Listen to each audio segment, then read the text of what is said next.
الحمد لله نحمده ونستعينه ونستغفره ونؤمن به ونتوكل عليه ونعوذ بالله من شرور أنفسنا ومن سيئات أعمالنا من يهده الله فلا مضل له ومن يضلل فلا هادي له ونشهد أن لا إله إلا الله ونشهد أن سيدنا ونبينا مولانا محمدا عبده ورسوله صلى الله تعالى عليه وعلى آله وأصحابه وأزواجه وذرياته وسلم تسليما كثيرا كثيرا. أما بعد أعوذ بالله من الشيطان الرجيم. بسم الله الرحمن الرحيم. قال النبي صلى الله عليه وسلم الدين والنصيحة أو كما قال عليه الصلاة والسلام.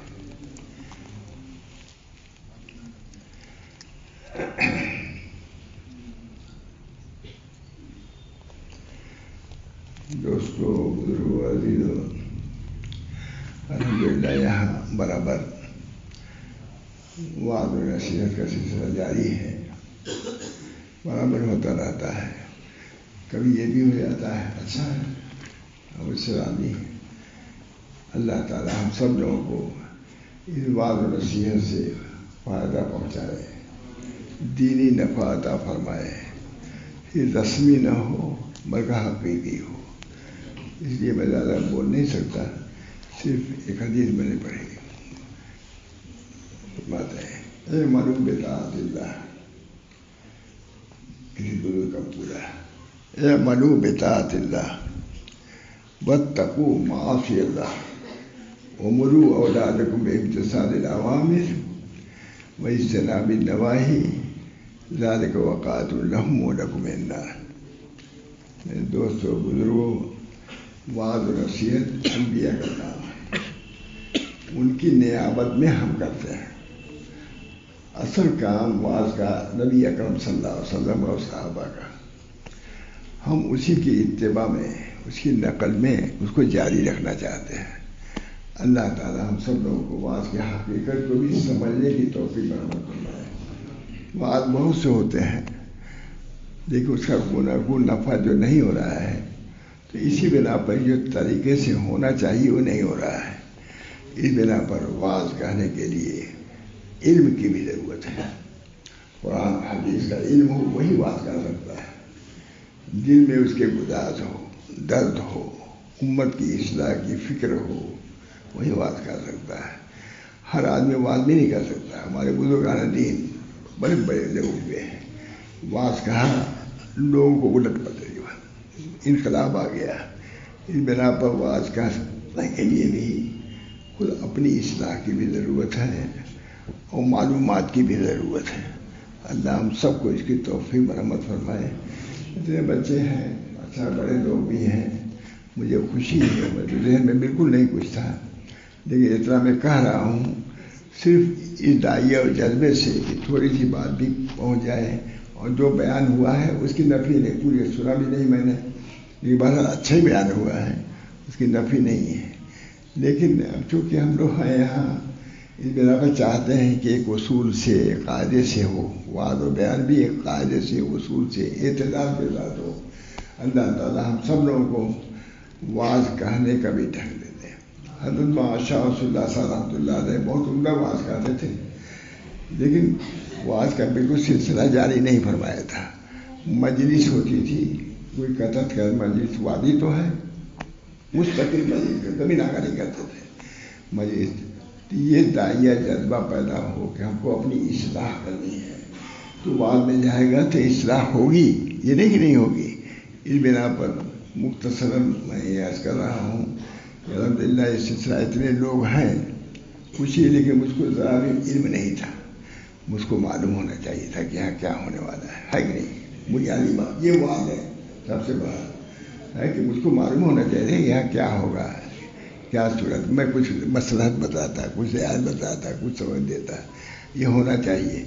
اپنے طور سے ہر آدمی کو وعظ کی اجازت ہے نہیں، سب کو اجازت نہیں.